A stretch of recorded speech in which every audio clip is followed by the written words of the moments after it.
We're now approaching the time of harvest.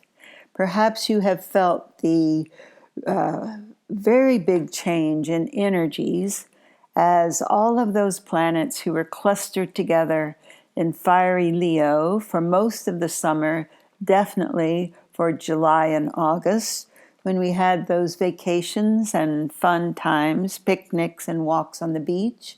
And now, since Friday, the 23rd, we have the Sun now in Virgo, as well as Venus and Mars. And later this week, we'll also have Mercury, the messenger planet, join us in Virgo. So the lineup of personal planets is shifted from Leo's creative, outgoing, and playful energy to the down-to-earth, practical, let's get it done, Virgo. So this is the time of harvest. All that you have begun, that you have planted and worked on, and it has come to fruition, we're now coming into the time you're going to harvest everything you've started since the beginning of spring, since March 22nd, when the sun went into Aries.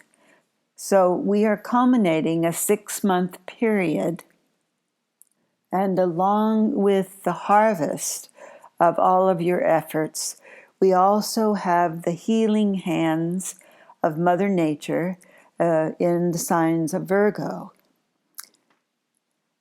It calls for thinking about taking a walk in Mother Nature. For example, a beautiful garden. Perhaps it's still full of blooms and still things to be harvested. And the goddess Demeter is the Mother Earth goddess that is associated with Virgo and is associated with the bounty of the harvest in the sense of feeding everyone. And perhaps you have wondered, as I have, and I think many, in a time when farmers in America are pouring thousands upon thousands of gallons of milk out into the fields, wasted, when there are so many people who are hungry in this world, where is the balance of Mother Nature? Hi, I'm Judith Royal. I'm an archetypal astrologer, and this is your astrological weather forecast, as I see it, for the week of August the 26th through September the 1st, 2019. The big event this week comes Friday the 30th, when we have the sun and the moon paired up together in Virgo for the new moon. And it is loaded with energy and aspects because along with the sun and moon in Virgo, we also now have Venus and Mars, those cosmic lovers. They've been traveling together through all of Leo, and now they're traveling together through Virgo.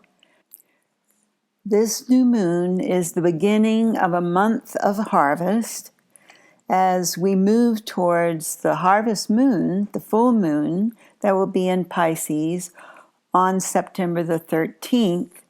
And from there on to the autumnal equinox, the fall equinox, on September the 23rd. The warmth of summer is still with us, but the Virgo energies pull our attention forward, perhaps to pay attention to that cool breeze or other hints of the fall that is coming. And what is coming to us, especially astrologically, are some beautiful resonant supports from alignments of the planets and beautiful harmony with all of these Virgo planets, meaning, remember, we have the big shift coming to its fruition in January 2020. It's already upon us, and it's in the earth sign of Capricorn. And then we had the god of lightning move into the earth sign of Taurus in March and spring of this year. Well, all three of those earth signs are coming together to make what's called a grand trine in astrology. And that means we're just getting a blessing, not so much from our hard work, that is, that we earned it, although Virgo's in there, so there is some of that. But more importantly, it's the shift. And now it becomes the time to actually plan and work out the details of what you want your new life to look like and what way in which you can download the beautiful light energies of love that are so needed in our planet right now. I don't know about you, but I look at the world stage and those archetypal characters marching on and off, and I see that what looks like, well, if you just read the news, right, it looks like it could be one disaster on top of another. The rainforests are on fire, so, all these things. However, you are a magnificent, powerful being of light, and you do, in fact, determine your own destiny. How? We do that by our thoughts, we can't change what anyone else does, but we absolutely are 100% in control of our attitude toward it. And that's everything, really. So let's take this energy in our hearts, the compassion we feel for the suffering of others as well, and remember that we can choose to see it through the eyes of love rather than fear. And while some people say, oh, well, Judith, that's so la-la woo-woo, right? Well, it isn't. Because remember, we have everything upside down in our perception. And we want to turn it right side up. We think that the reality is the hard facts and the difficulties and the political shenanigans, blah, blah, blah. But when you step back cosmically and you just think of and align yourself with these beautiful eternal rhythms of the planets in orbit and us, just these little teeny creatures on that big blue rock, we get this perspective that, well, actually, people have said this for eons. The more things change, the more they stay the same. It appears, of course, as we're orbiting, that things are changing, and yes, but how do you want to participate in that? How do you want to see that? Because what's needed is not for us to join in the fear, but for us to take that step back, turn it over to the universe, to the angels, to the spirit of love. Because when we do that, we download more of that energy into the world, and that is the food that everyone is actually starving for. That is the missing link, and that is the key to the big shift that we're in now. With this Virgo that we're inheriting this week and forward through January, really, this is the beginning of that shift, that time, we can find very practical solutions for what look like enormous problems. Through Virgo's eyes, it all becomes an opportunity for healing. It certainly, through Virgo's energy, offers us chances to serve others. That new 500-year cycle I've been talking about, the one where we're going to see a crescendo of these energies building towards January 12th of 2020, it is the energy of, well, things culminating. It's the inevitable conclusion of the shift of systems, structured systems. We are already seeing the crumbling and the propping up of those that are definitely going to go. At the same time, Saturn has those hierarchical structures that Saturn would of itself maintain, that energy of maintaining it, but Pluto is transformation. And even though Saturn might put limits on the transformation, it's for the purpose of bringing it into an orderly transition, to an orderly metamorphosis, actually. And that shift, that event, has the energy of the number 8 in the Tarot. And that card is called Justice, traditionally. It's also called the card of adjustment. And it is about balance, of course, through the principles of negotiation and truth. For this is the time when we have pierced that web, that veil has lifted on the illusions, the delusions, the deceptions. You can see every day another light coming on, where we see what was behind that curtain, that veil. It's really like the archetypal story of Oz. We have really pulled back that green curtain, and we see that it was all a trick, right? Sort of a sleight of hand of the ego. And every trick of the egos is delusion because it has no substance whatsoever. If you really pin down what is the outcome, for example, of something that the ego would sell us on as we must have this, we must do that, we must have more of that, etc., you'll see that in the end, the ego has no real plan at all. It's going absolutely nowhere except do more, try harder. It's not good enough. That's the outcome of everything that the ego would sell us. So I think we are now getting ourselves balancing those scales of justice in which we're saying, wait, let me realign my beliefs with what I know is true for me, true for you and me in our true selves.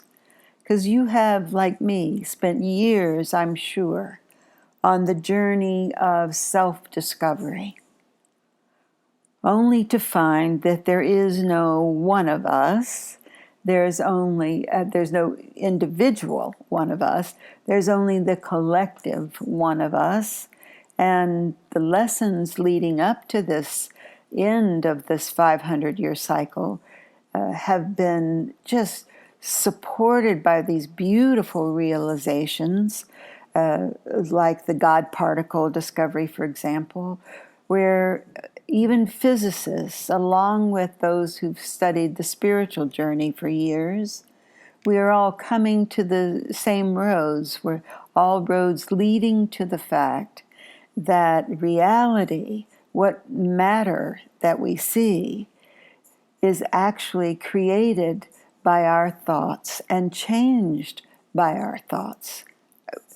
So that's easy. You can sit right there listening to me now. You can sit in your easy chair, or you can be out walking on a beautiful hike, and you can just stop and say, okay, I take off my green glasses and fear be gone, and it will dissolve. And why is that hard to see and believe on some days? Remember, when something is leaving us, we call on that sunset theory, where just before the sun goes down, it flares up big in color and technicolor and in lights, and then it's gone.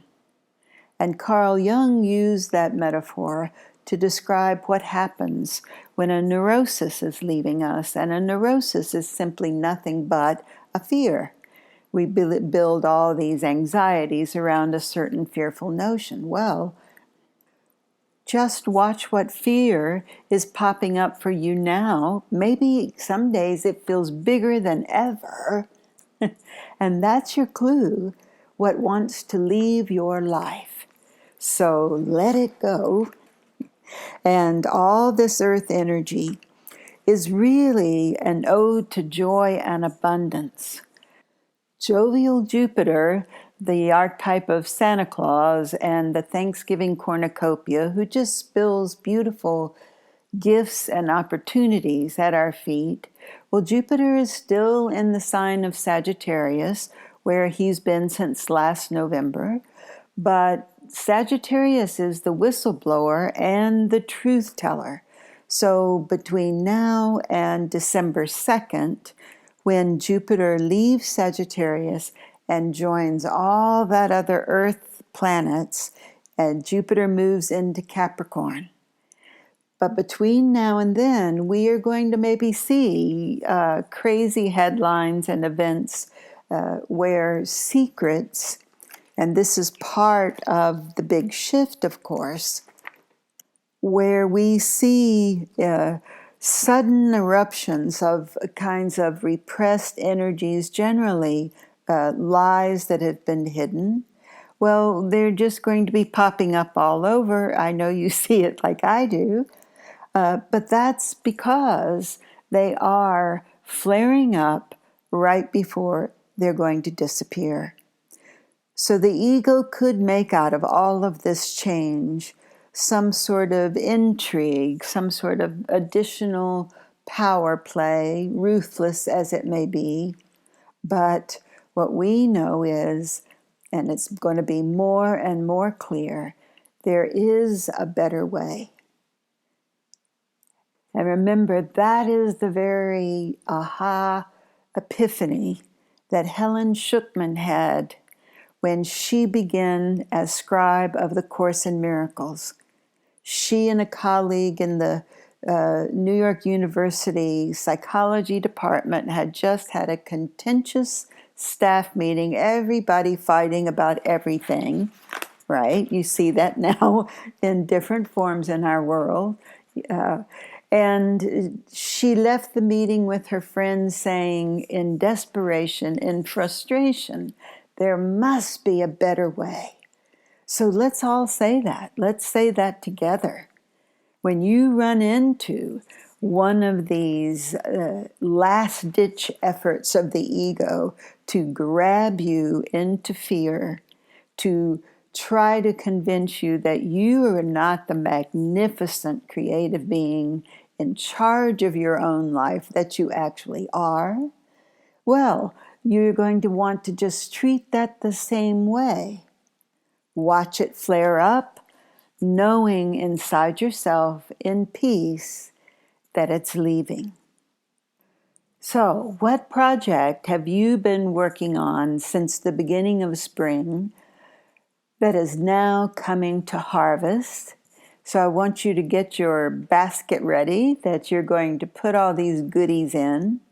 And Monday of this week, the 26th, the moon will still be in Cancer where she was for Sunday.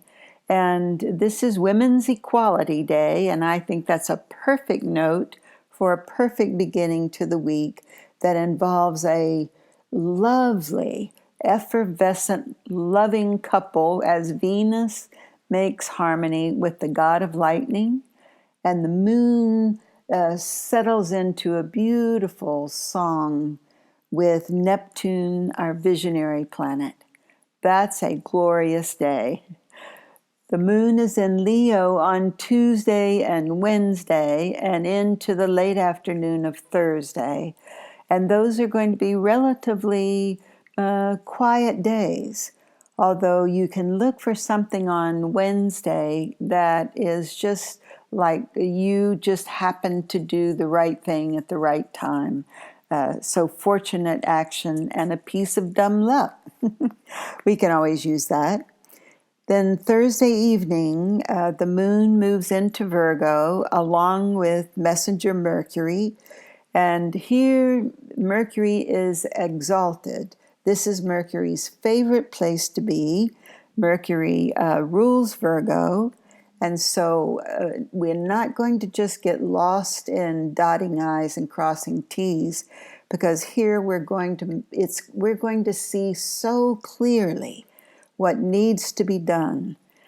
So take notes, please, please take notes. And more surprises and lots of messages, especially on Friday. And for the most part, remember, they're all in the beautiful harmony of bringing forward this new cycle in which we realize that what happens to one of us happens to all of us. And so everybody matters, and especially what we do. And it is perfect, of course, that Virgo is the energy and the archetype for the Labor Day weekend, which I hope you won't work too hard, but you really will have a wonderful time closet cleaning, whether that's literal or figuratively, because that's the kind of energy we have going for us. So this is really a very exciting time. My goodness, I feel better just listening to myself. I hope you do too, in the sense of you have hope for the beautiful life that is waiting for you and that you have today. Because remember, right now is the only time anything can begin, end, or come to fruition. So look for the harvest, the alchemy that you've had in these 6 months that has brought gold into your life experiences. And now all you have to do is make that conscious. What has blinded you to the truth in the past? Really ask yourself that question regularly, knowing that it doesn't mean that anything is wrong with you. It just means this is how we grow. And this is how we're all coming together in a collective consciousness, in a world where there is absolutely hope of equality and the understanding that we're supposed to transcend the limitations of time. Yeah, this be time travelers. And that we are healing the sick. Many roads are coming together on how we can rid ourselves globally of disease and bring in a time of abundance. So what is the better way? Well, you certainly get to pick for your life individually. And together we know the better way that the Course in Miracles taught us is that love is the answer no matter what the question, because love is actually the only power in the universe. Fear is an illusion. I mean, what chance does the darkest cave have against even a small candle? Thanks for listening. Have a great holiday weekend. And I'll be back next week so we can bring in September. Bye for now.